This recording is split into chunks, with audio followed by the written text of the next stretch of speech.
स्वागत है आपका आपके अपने YouTube चैनल अपना मैथ में। आज की इस वीडियो में हम फिर बात करेंगे अपने परसेंटेज की। और परसेंटेज पे आज जो हमने टॉपिक लिया है वो लिया है अपने आय व्यय और बचत वाले जो सवाल होते हैं, खर्चे वाले।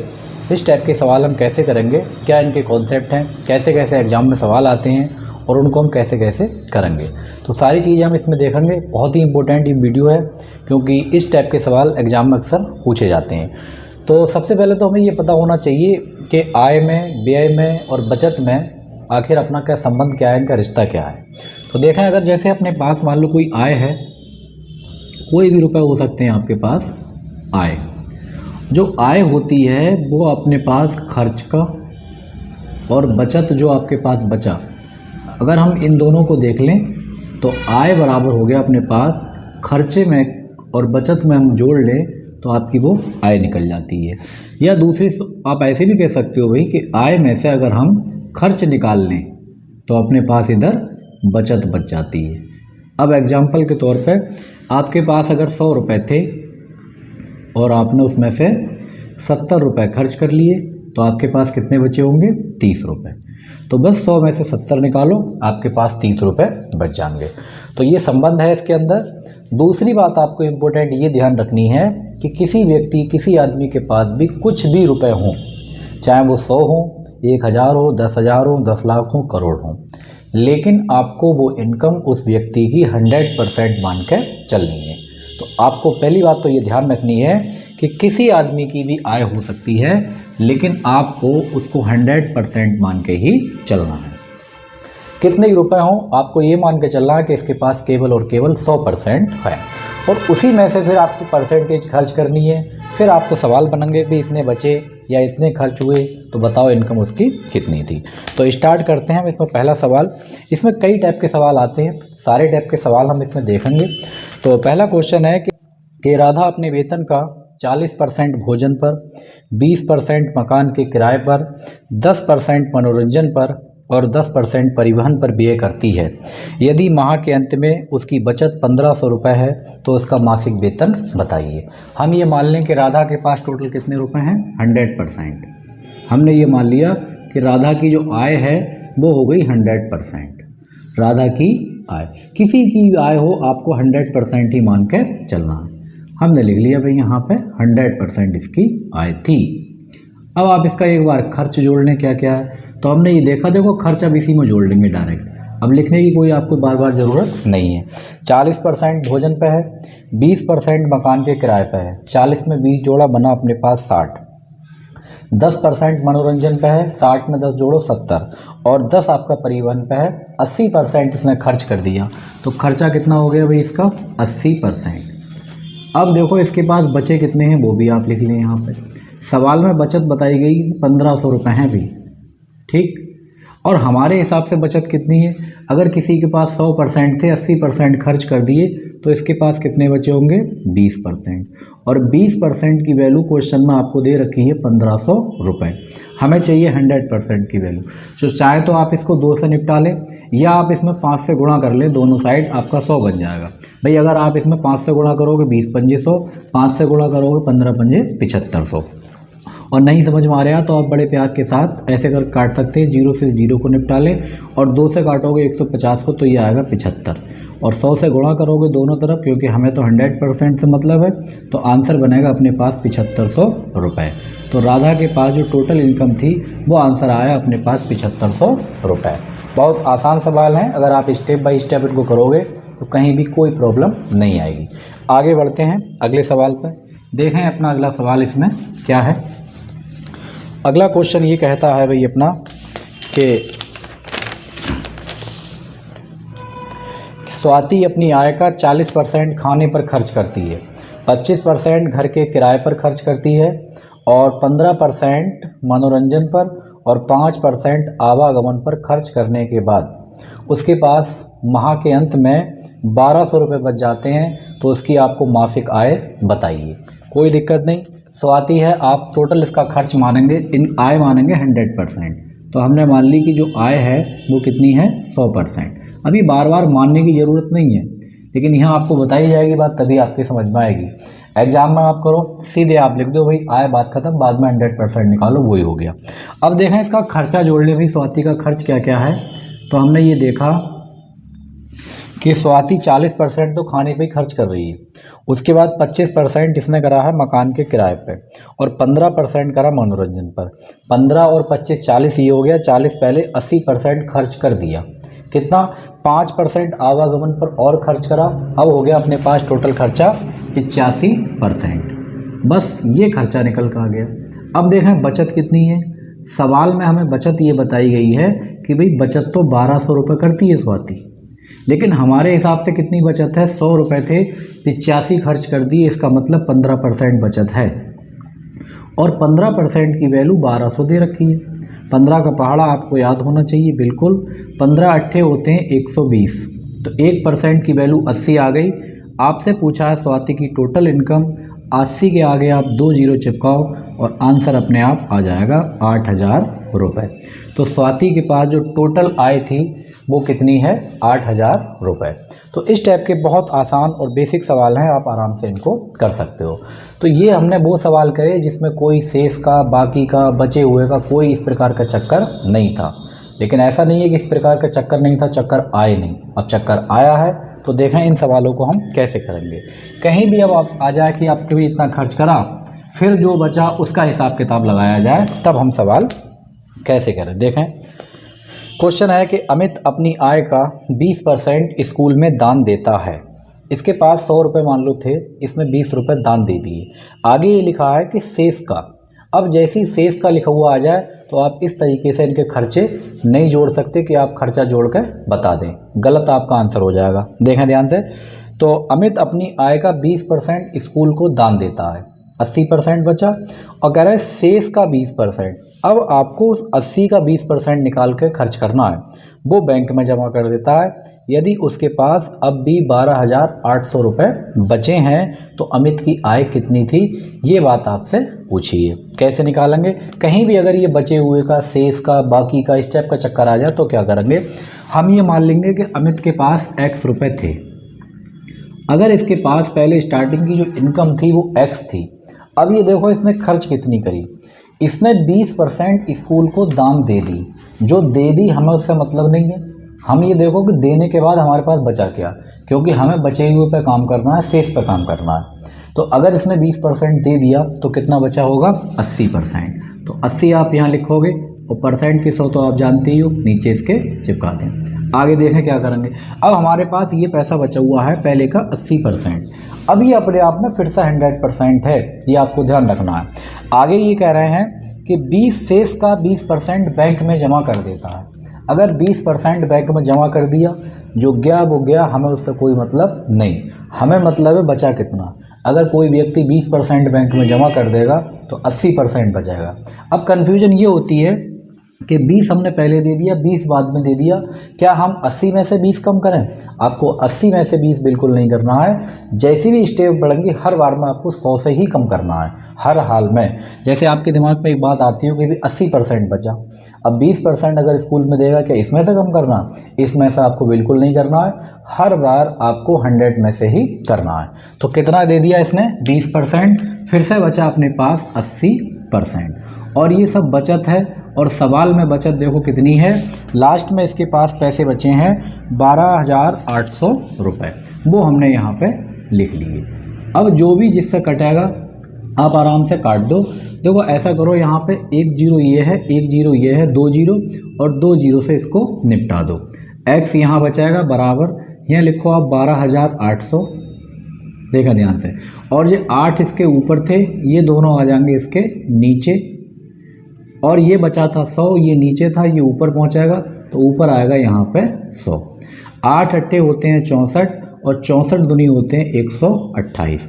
तो x की वैल्यू आ गई 2 और 2 जीरो ये बचे हैं, 2 ये बचे हैं, इसके आगे 4 जीरो आप लगा दें और आपका आंसर आ गया कि भाई इसके पास पहले 20,000 रुपये थे। तो कहीं भी शेष वाला मैटर अगर आ जाए तो आपको इसी तरीके से करना है, बहुत आसान है, आराम से हो जाएगा, इसमें कोई भी दिक्कत नहीं आएगी। आगे बढ़ते हैं। अभी ऐसा नहीं इन सवालों को बहुत आसान है या ऐसी स्टेप के सवाल आएंगे। अभी देखो आपको कैसे कैसे इसमें घुमाया जा सकता है। तो अगले सवाल पे अपने बढ़ते हैं। अगला सवाल देखें, वो भी इसी टाइप का है अपना, कैसे करेंगे देखें जरा। अगला क्वेश्चन ये है कि नीलम अपनी आय का 20% मकान के किराए पर तथा शेष का 70% घरेलू मदों पर खर्च करती है। यदि 3600 रुपये की वह बचत करती है तो उसकी आय कुल कितनी थी या कितनी है। कैसे देखें ध्यान से। अब नीलम की आय, इसमें भी शेष का चक्कर है कि जो बचा हुआ है उसका खर्च कर रही है। तो हमने ये मान लिया कि नीलम के पास कोई ज़्यादा रुपए नहीं थे, बस x रुपए थे। अब इसी x से आपको काम चलाने हैं। आज इसमें काम चला लो, क्योंकि इस टाइप के सवाल बिना x के नहीं हो पाएंगे, कुछ ना कुछ आपको मानना पड़ेगा। देखें ध्यान से। तो 20% इसने जब खर्च कर दिया, हमें जो खर्च कर दिया उससे तो मतलब ही नहीं है, जो हमारे पास बचा मतलब हमें उससे है। अगर 20% ये खर्च कर देगा तो आप ईमानदारी से 80% यहाँ बचा लेंगे। अगली बार में ये अपने आप में फिर से 100% है। अब 80 से हमें कोई मतलब नहीं। ये कह रही है आगे कि शेष का 70% घरेलू मदों पर खर्च करती है। अगर 70% जो बचे हुए का खर्च कर दिया तो कर दिया, जो बचा कितना, तो आपको फिर 100 में से घटाने हैं। अगर 70% खर्च कर देगी तो इसके पास बचेगा 30%। बस हो गया अपना काम। और 30% ये सब खर्च करने के बाद इसके पास पैसे बच रहे हैं 3600 रुपये। वो हमने यहाँ पे लिख लिए। अब आराम से आप इसको काट लें, ये जीरो निकाल लो, 2 जीरो ये कैंसिल। x की वैल्यू ये आ गई अपने पास, यहाँ 3600 लिखोगे, ये 100 इसके नीचे थे, ऊपर आ जाएंगे यहाँ पे, और 8 और 3 इसके नीचे आ जाएंगे, 8 तियाँ 24, या आप अलग अलग करके लिख लो, 8 तियाँ 24। अब इसको आराम से आप काट लो। देखें ध्यान से, पहले 8 से निपटा लो इसे। 8 से काटोगे तो ये चला जाएगा 45 बार, 45 अट्ठे 360, एक जीरो चिपका लिया। 3 से आप काटोगे, ये हो गया अपने पास 150। तो जो टोटल इसके पास पैसे थे वो थे 1500 और गुणा में, सॉरी 1500 नहीं, 150 और 100। तो आंसर बना अपने पास, टोटल इनकम जो थी वो हो गई 15,000 रुपये। बहुत आसान सवाल है, इसमें कोई ऐसा काम नहीं है कि जो आपसे नहीं हो पाए। ध्यान ये रखना है कि अगर शेष का, बाकी का, बचे हुए का है तो आपको इस तरीके से निकालना है। और डायरेक्ट आपको खर्चे दे रखे हैं फिर तो कोई टेंशन है ही नहीं। डायरेक्ट जोड़ो, 100 में से घटाओ, जिसकी वैल्यू उसके सामने लगाओ, 100% निकाल के आपकी इनकम आ जाएगी। आगे बढ़ेंगे अगले सवाल पर। देखें अगला सवाल कैसा है। अभी आप इसमें देखेंगे कि रेशियो वाले सवाल भी हो सकते हैं, अनुपात वाले भी हो सकते हैं, घटने और बढ़ने की सारी कंडीशन होंगी। तो बिल्कुल आप आराम से स्टेप बाय स्टेप इसको देखते चलें। अगला क्वेश्चन है कि चैताली अपनी मासिक आय का 20% भोजन पर खर्च करने के बाद शेष धनराशि का 1/4 बच्चों की शिक्षा पर और शेष धन का 50% परिवहन व स्वास्थ्य पर खर्च करने के बाद प्रति माह 1500 रुपये बचा लेती है। उसकी मासिक आय कितनी है। देखें, अब एक जगह परसेंटेज दे रखी है, एक जगह चौथाई, तिहाई, इस टाइप के भाग भी आपको दिए जा सकते हैं। बहुत आसान है, कोई प्रॉब्लम वाली बात नहीं है। सबसे पहले चैताली की इनकम है x मान लें। हमने मान लिया कि इसके पास पहले x रुपये थे, 20% खर्च कर दिया, बचे हुए से मतलब है 80%। आगे बढ़ें। आगे ये कह रहे हैं शेष धनराशि का 1/4 खर्च कर दिया। देखें ध्यान से, 1/4 खर्च करने का मतलब है 4 में से 1 रुपया खर्च कर देना। तो अपनों को खर्च से तो कोई मतलब ही नहीं है, अपनों को ये मतलब है बचा कितना, बचे पर आपको नज़र रखनी है बना के। तो 4 में 1 खर्च कर दिया तो इसका मतलब ये हुआ कि 4 में 3 बचे हैं। तो जो बचे हैं वो लिखो यहाँ पे, परसेंटेज हो चाहे भाग, जो बचा आपको वो लिखना है। खर्च कर दिया और शेष धन का 50%, अगर 50% खर्च कर देगी तो 85% बचेगा, क्योंकि 100 में से आपको 50 घटा लेना है। ये आ गया। और इसके बाद इसके पास अभी भी बचे हुए हैं 1500 रुपये, वो हमने इसके सामने लिख दिए। अब देखें, इसको कैलकुलेट कर लें और आपका आंसर आपके हाथ में। पहले आप ऐसा करो, 2 जीरो निपटा दो यहाँ से, 1 जीरो ये कैंसिल, 1 जीरो ये कैंसिल, हो कोई सा काट लो जो आपको दिक्कत करता हो। x की वैल्यू यहाँ से निकालेंगे, यहाँ लिखेंगे 1500 रुपये, नीचे 4 हैं ऊपर पहुँचेंगे, नीचे 100 हैं ऊपर पहुँचेंगे, और ऊपर क्या क्या बचा देखें, 8 3 5, 8 बचा, 3 बचा और ये 5 बचा। देखो 5 3 15, 15 से 15 निपटा लो, ये आ गया अपने पास 100। 4 से काटोगे 2 बार और 2 से काटोगे 50 बार, तो यहाँ मिला अपने पास 50 और उधर बचा है अपने पास 100। 50 और 100 की गुणा आप कर लो, आपका आंसर आ गया 5000 रुपये। तो चैताली के पास जो पैसे थे टोटल वो कितने थे अपने पास 5,000 रुपये। तो इस टाइप के कहीं भी सवाल आ जाएं तो आप इसी तरीके से इनको कर सकते हो। अब हम देखते हैं इसमें कहीं आपको अनुपात दे दिया जाए, पहले आय घटती हो बढ़ती हो, तो इस टाइप की सारी बातें देखेंगे इसमें कैसे करें। देखें अगला क्वेश्चन क्या कहता है अपना। और अगला क्वेश्चन ये है कि एक व्यक्ति की आय 75% राशि खर्च कर देता है। एक व्यक्ति जो है वो अपनी आय का 75% राशि खर्च कर देता है, अनंतर उसकी आय 20% बढ़ जाती है और खर्च भी 15% बढ़ जाता है। तो बताओ उसकी बचत में कितने प्रतिशत की वृद्धि हो जाएगी। अब इस टाइप के सवाल अगर कहीं भी आ जाएं तो बेहद आसान, बहुत मासूम। कैसे करोगे देखो ध्यान से। सबसे पहले आप लिखोगे यहाँ आय, यहाँ लिखोगे आप बचत, और यहाँ लिखोगे आप, अच्छा यहाँ खर्च लिख लो, फिर बचत बाद में ले लेंगे लास्ट में। पहले आय हो गई, फिर हो गया अपने पास खर्चा या व्यय, एक ही बात है, और यहाँ आप लिखोगे बचत। जब आपको कोई बात ना पता हो, ना अनुपात पता है, ना कुछ पता है, तो सीधे आप इनकम मानो 100। हमने ये मान लिया कि 100 रुपये इसके पास थे। खर्च कितने करता था ये 75%, तो 75 रुपये खर्च कर दिए तो कितने बचाता होगा 25, वो हमने यहाँ पे लिख लिए। किसी व्यक्ति के पास 100 रुपये थे, 75 खर्च कर दिए और 25 उसके पास जेब में इस समय पड़े हैं। लेकिन हुआ क्या है, कह रहे हैं उसकी आय 20% बढ़ जाती है। तो आय 20% बढ़ने का मतलब है 100 पे 20 रुपये बढ़ गए। तो आप कैसे करके निकालोगे, ध्यान से देखें इस चीज़ को। हालांकि इसमें तो कोई प्रॉब्लम नहीं है। जैसी 20% बढ़ेगी आपको 100 में जोड़ कर लिखना है 120 और परसेंट के नीचे 100। ये तो कैंसिल होगा, आप इसको डायरेक्ट भी लिख सकते हो। 100 में ये फ़ायदा है कि आपकी इनकम में कोई कैलकुलेशन करने की ज़रूरत नहीं पड़ेगी। आगे ये कह रहे हैं जो इसका खर्चा है, इस खर्चे पे वही कोई वृद्धि हुई है। खर्च बढ़ा है 15%। अब खर्चा कितना था अपना 75, और 75 पे 15% बढ़ गया। तो या तो आप ऐसा कर सकते हो कि 75 का 15% निकाल कर आप ऐड कर लें, या डायरेक्ट आप ऐसे कर सकते हो 75 का 15% का मतलब है 115, और नीचे आप इसको 100 लिख सकते हो। कैसे भी आप कर लो, कोई दिक्कत नहीं है। अगर आप 15% डायरेक्ट निकालते हो, देखो ध्यान से ऐसे करो, जैसे आपको ठीक लगा आप वैसे कर सकते हो। अगर हमने 75 का 15% निकाला, ये थोड़ी सी कैलकुलेशन आपकी यहाँ पे छोटी हो जाएगी। 15% जब निकालोगे तो गुणा होगी 15 पंजे 75 के 5 और 15 सत्ते 105। 105 में आपने 7 जोड़े, बनेगा 112, और 2 के बाद पॉइंट लगा लो, यानी ये हो गया अपने पास 11.25। अगर आप इसमें 11.25 जोड़ोगे तो ये हो जाएगा 86.25। 86.25। अब आप हमें ये बता सकते हो कि अगर किसी के पास 120 रुपये हैं और उसके पास उसने 86.25 रुपये खर्च कर दिए, तो उसके पास बचे कितने होंगे। तो 120 में से ये घटा लो तो अपने पास बचेगा 33.75। ठीक। अब आपसे पूछा ये है कि आप हमें ये बता दो कि भैया उसकी बचत कितनी बढ़ गई। तो बचत आप ईमानदारी से बता सकते हो, किसी व्यक्ति की बचत 25 रुपये से 33 रुपये 75 पैसे हो रही है, तो 8 रुपये 75 पैसे बढ़ गई। और 8 रुपये 75 पैसे अगर बढ़ी है तो वो किस पे बढ़ी है, 25 पे बढ़ी है, और गुणा करोगे आप इसके अंदर 100 से। पॉइंट हटाओगे, नीचे 2 जीरो आएंगे, वो 2 जीरो इसको निपटा देंगे।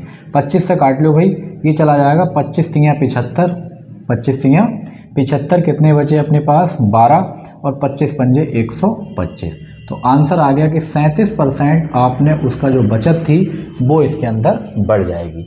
ये इस टाइप के सवाल हैं। कहीं भी आपको कोई नंबर अगर नहीं दे रखा है तब आप डायरेक्ट उसको 100 मान सकते हैं। अभी 1-2 सवाल और करेंगे, आपकी समझ में आ जाएगी, और देखेंगे जिसमें कहीं अनुपात वगैरह दे रखा है तो उन अनुपात वाले सवालों को हम कैसे करेंगे। देखें अगला क्वेश्चन। अगला क्वेश्चन ये है अपने पास कि अरविंद अपनी आय का 75% खर्च करता है और शेष बचा लेता है। उसकी आय में 20% वृद्धि हो जाने पर वह अपने खर्च में भी 10% की वृद्धि कर देता है। तद अनुसार उसकी बचत में कितने % की वृद्धि हो जाएगी। बिल्कुल हूबहू वैसा ही सवाल है। देखें, अरविंद की आय हमें नहीं पता है, हम इसको 100 मानेंगे। खर्चा 75% है तो 75 खर्च हो गया, बचेगा कितना 25, वो हमने यहाँ पे लिख लिया।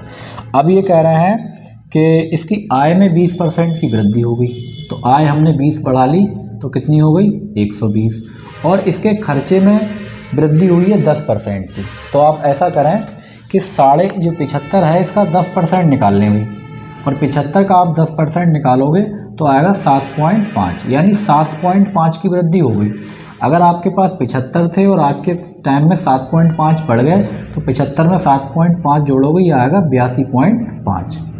82.5 ही आ गया। अब ये देखो यहाँ कितने बचेंगे। अगर आपके पास 120 रुपये हैं और 82.5 रुपये आपने खर्च कर दिए तो आपके पास बचेंगे कितने, आप इसमें से घटा लो।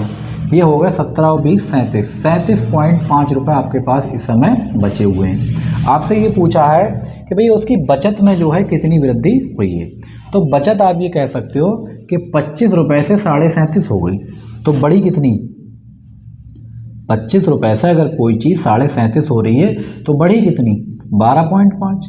और 12.5 किस पे बढ़ी है, इस 25 पे।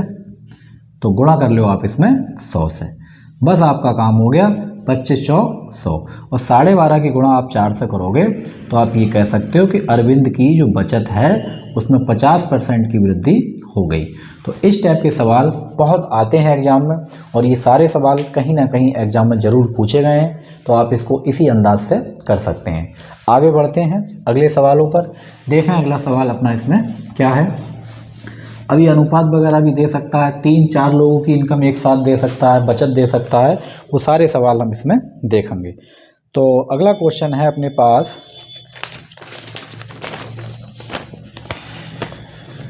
कि रमन अपनी आय का 80% व्यय कर देता है। यदि उसकी आय में 25% की वृद्धि और उसके व्यय में 10% की वृद्धि तो उसकी बचत में कितने % की वृद्धि हो जाएगी। बिल्कुल आसान सवाल है। आप इनकम मानेंगे 100 रुपये, खर्चा करा इसमें 80, बचेंगे इसके पास 20। आगे पहुँचें। आगे ये कहता है कि उसकी आय में 25% बढ़ा दें। तो 100 में अगर आप 25 बढ़ाओगे तो सीधे सीधे 125। अब आगे कह रहे हैं खर्चे में हम 10% बढ़ा दें। खर्चे में कितना बढ़ा दें, 10। तो अगर आप 80 का 10% निकालोगे तो 8 रुपये आएगा। कितना आएगा, 8। तो 8 रुपये बढ़ गए, तो 80 में 8 बढ़े तो कितने हो गए भाई, 88। अगर आपके पास 125 रुपये हैं और 88 आपने खर्च कर दिए तो आप इसमें से घटा लें कि आपके पास भी बचेगा कितना। तो हमने ये देखा 15 में से 8 निकालोगे 7, यहाँ बचे 11 में से 8 निकाले 3, कितने हो गए, 37। अब ये पूछा है कि भाई उसकी बचत में कितनी वृद्धि हुई है। 20 रुपये से अगर कोई व्यक्ति 37 पर पहुँच जाए, पहले इसकी बचत कितनी थी 20 और आज कितनी है 37। अगर 20 से कोई 37 पर पहुँचे तो 17% तो बढ़ गए। और किस पे बढ़े हैं भाई, 20 पे, और हम गुणा करेंगे इसमें 100 से। 20 पंजे 100, 17 पंजे 85। तो इसका जो आंसर आया कि इसकी बचत में 85% की वृद्धि हो जाएगी। और यही आपसे पूछा है, यही इस सवाल का सही आंसर हो जाएगा। आगे बढ़ते हैं अगले सवाल पर। देखें अपना अगला सवाल इसमें क्या है। अगला क्वेश्चन भी इसी टाइप का है, लेकिन हो सकता है उसमें आपको अनुपात देखने को मिल जाए। अगर अनुपात आपको दे दिया जाए तब तो ये मान के चलो कि और ज़्यादा आपका आसान सवाल हो चुका है। और अगला क्वेश्चन है कि रतन का व्यय और बचत का अनुपात 5:1 के अनुपात में है।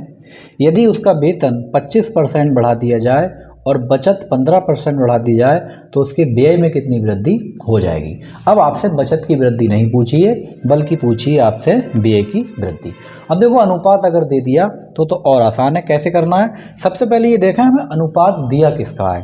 तो इसने कह रखा है कि उसके व्यय का और बचत का अनुपात दे रखा है, कितना, 5:1। इसका मतलब ये व्यय 5 रुपये है तो व्यय का मतलब खर्च, और बचत कितनी है, 1। अब आप कॉमन दिमाग लगा के ये नहीं बता सकते हो कि अगर उसके पास उसने 5 रुपये खर्च करे और आज उसके पास 1 रुपये बचा हुआ है तो स्टार्टिंग में उसके पास कितने रुपए होंगे। आप बताओगे भी 6 रुपये होंगे, क्योंकि 6 रुपये होंगे, 5 खर्च करेगा तभी 1 बचेगा। अब इस अनुपात का आपसे कोई लेना देना नहीं है, इसका खेल खत्म। अब आप अपनी मर्जी से अनुपात में किसी भी नंबर से गुणा कर सकते हो, किसी भी नंबर से भाग कर सकते हो, आपकी छूट है।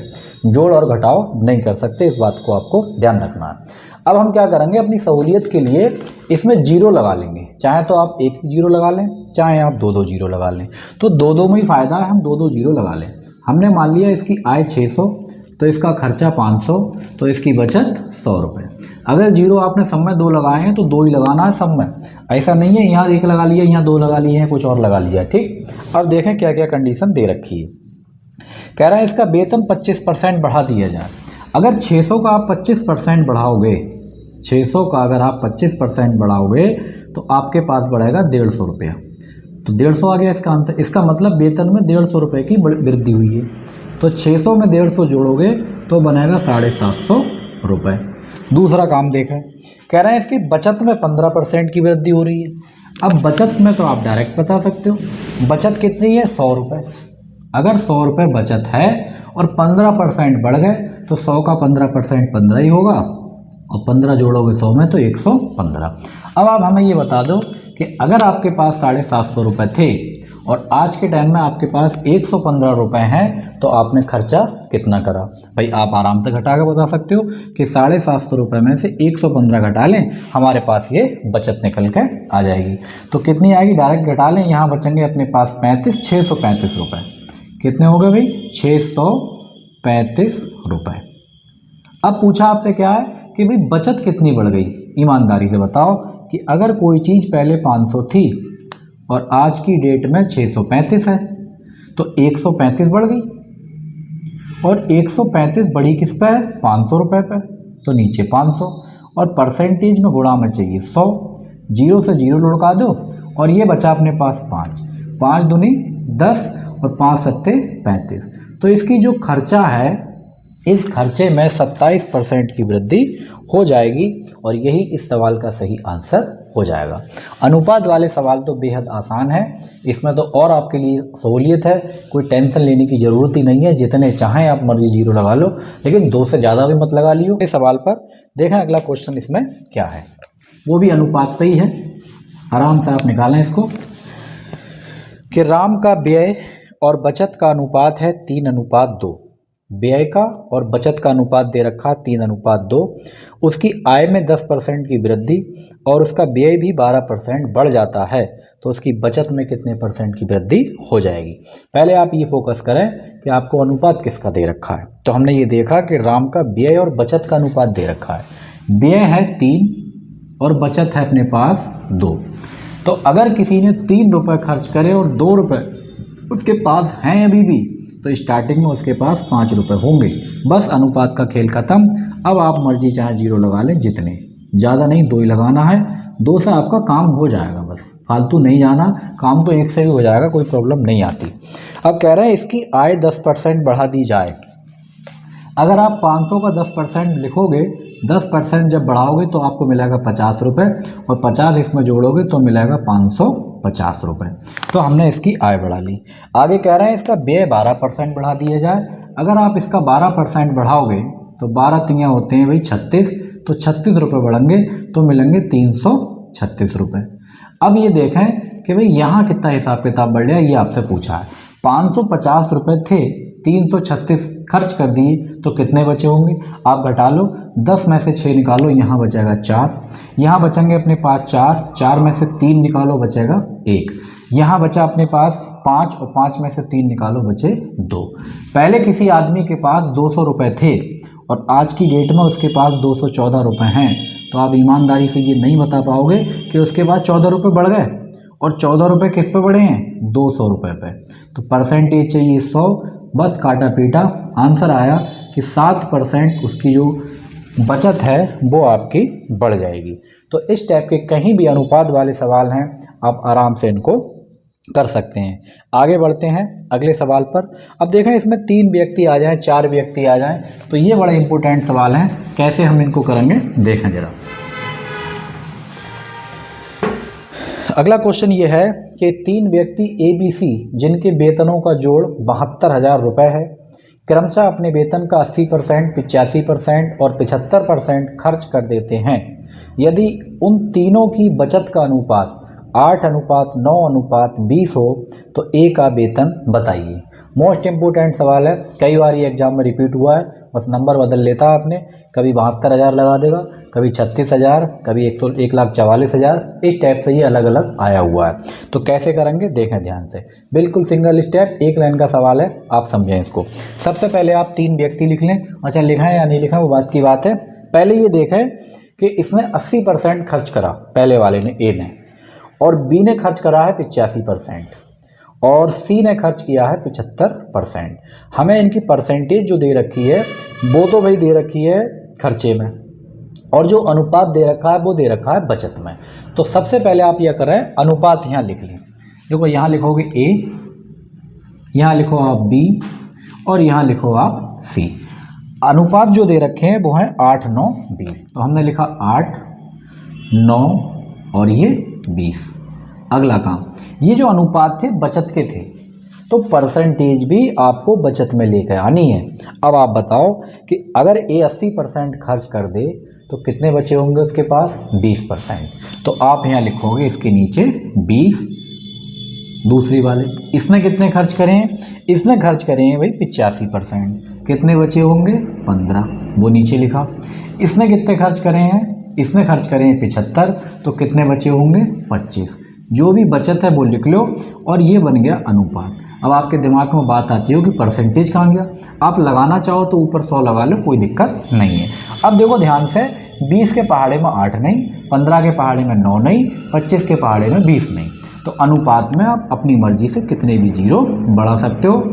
हमने एक जीरो बढ़ा के देखा, क्या हमारा काम हो पाएगा? बिल्कुल। हमने 20 से काटा तो 20 चौक 80, 15 छक 90 और 25 अट्ठे 200। ये अनुपात अपने पास आ गए A B C D, A B C के, सॉरी डी इसमें है ही नहीं, तीन ही व्यक्ति हैं। ठीक, हालांकि कटने को तो ये अभी भी कट रहा। अब देखो 6, 4, 10, 10 और 8 18। अपने पास टोटल कितने बने? 18। और 18 की वैल्यू सवाल में आपको दे रखी है 72,000 रुपये। 18 की वैल्यू कितनी है भाई? 72,000 रुपये। इसका मतलब एक की वैल्यू कितनी आ गई? 18 चौक 72, 4,000 रुपये। अगर 4,000 से इसमें गुणा करोगे तो 4 चौक बनेंगे 16,000 रुपये। अगर 4 से आप इसमें गुणा करोगे तो ये बनाएगा 4 छन 24,000 रुपये। और 4 से इसमें करोगे 4 अट्ठे 32, ये हो गए 32,000 रुपये। आपसे जिसका भी पूछा है आप बता दें। इसमें आपसे पूछा है कि ए का वेतन कितना होगा, तो ए का वेतन आ जाएगा अपने पास 16,000 रुपये। बेहद आसान सवाल है, इसमें कहीं भी आपको कोई ज़्यादा इधर उधर करने की ज़रूरत नहीं है। ध्यान ये रखना है कि जिसमें आपका अनुपात दे रखा है, परसेंटेज भी आपको उसी में लेकर आनी है। अगर अनुपात बचत का है तो परसेंटेज 100 में से घटाकर बचत निकाल लें, जिसका अनुपात उसमें आपको परसेंटेज लेकर आनी है। तो इस टाइप के कहीं भी अगर सवाल हैं तो आप इसी तरीके से करेंगे। आगे बढ़ते हैं अगले सवाल पर। और अगला क्वेश्चन है कि ए की आय बी की आय से 20% कम है और बी की आय सी की आय से 10% कम है।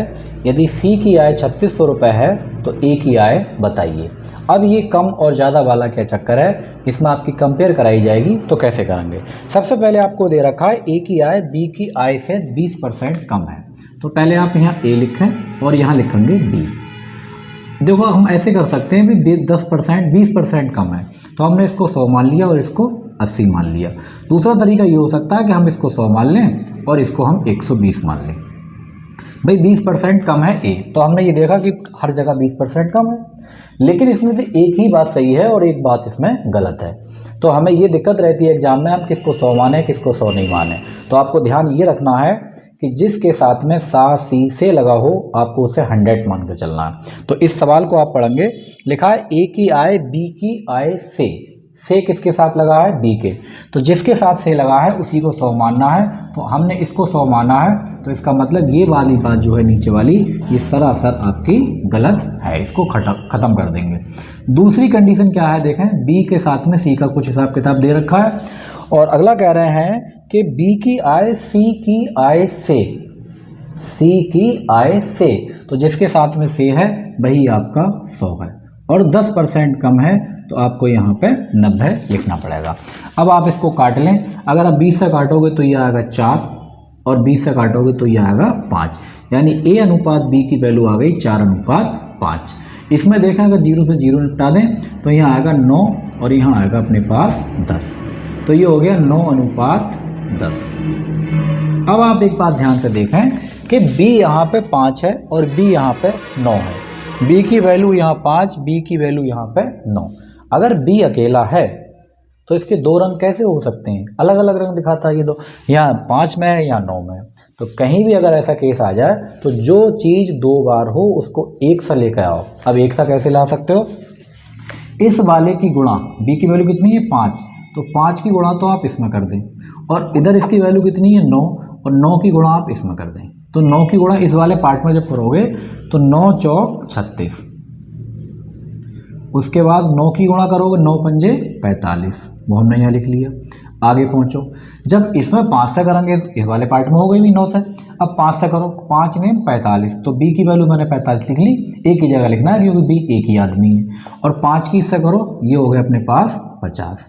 बस अपना काम हो चुका है। अब ये देखें आपको दे क्या रखा है, ये कह रहे हैं जो सी के पास रुपए हैं वो 3600 हैं, तो सी की वैल्यू कितनी होगी 3600।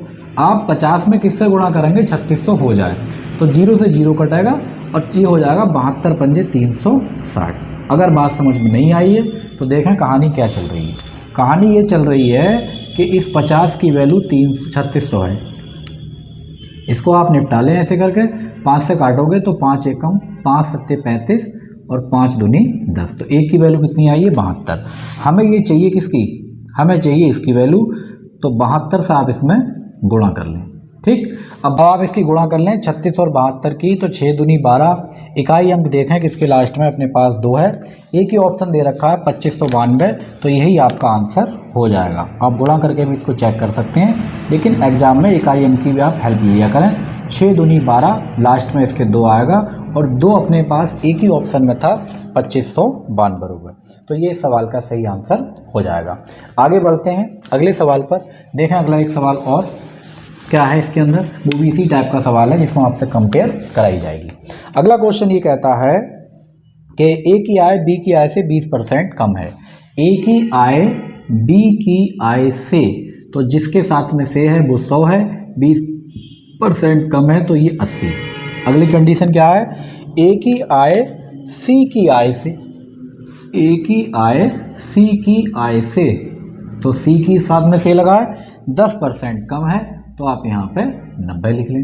अब आप इसको काटोगे तो ये बनाएगा 20 चौक 80 और 20 पंजे 100, हो गया अपना काम। इधर पहुँचे ज़रा, तो इसको ये 0 कट कैंसिल हो जाएगा, यहाँ आएगा 9 और यहाँ आ जाएगा 10। अब देखें यहाँ पे किस में रंग बदले हैं, तो हमने ये देखा ए की वैल्यू यहाँ 4 और यहाँ पे ए की वैल्यू 9। कैसे हो सकता है, जब ए अकेला है तो दोनों जगह एक सा होना चाहिए, तो पहले आप इसी को सेट कर लें। कैसे करेंगे, इस वाले 4 की गुणा कर देंगे इसके अंदर, और इस वाले 9 की जो गुणा करेंगे वो करेंगे इसके अंदर। तो पहले 9 से कर लो, 9 चौक 36, ए की वैल्यू आ चुकी है, 9 पंजे 45, बी की वैल्यू आ चुकी है। इसका हिसाब किताब बराबर, अब 4 का नंबर है इधर गुणा करने का, 4 नेम 36 हमने ये में कर लिया है, 4 से 10 में करो तो ये आ गया सी, 10 चौक 40, बस अपना काम हो गया। अब ये देखें वैल्यू आपको किसकी दे रखी है, कह रहे हैं सी की वैल्यू जो है वो 180 है, इस 40 की वैल्यू 180 है, तो ये देखें इसमें किससे गुणा करिए, आप ऐसे करके निकाल लें कि 40 की वैल्यू 180 दे रखी है भाई, तो निपटा लें इसको। 4 से काटोगे तो 1 की वैल्यू आ जाएगी यहाँ से 9/2, 2 से काट लो 9/2 आ गई। हमसे पूछा किसकी है, ए की, तो इसमें 9/2 से आप गुणा कर लें, तो 36 गुणा 9/2, 2 से काटोगे 18, तो ये बनाएगा 18 नेम, और 18 नेम आप जानते हो 162 रुपये इसमें हो जाएगी एक ही टोटल इनकम। तो इस टाइप के कहीं भी अगर सवाल आपको दे रखे हैं आय व्यय वाले परसेंटेज में, तो आप इस तरीके से इनको कर सकते हैं। तो ये वीडियो आपको कैसी लगी है कमेंट करके आप हमें ज़रूर बताएं। वीडियो अच्छी लगी है तो लाइक करें, शेयर करें। चैनल पर आप हमारे अगर बिल्कुल नए हैं तो चैनल को सब्सक्राइब जरूर करें। मिलते हैं आपसे अगली वीडियो में। Thank you.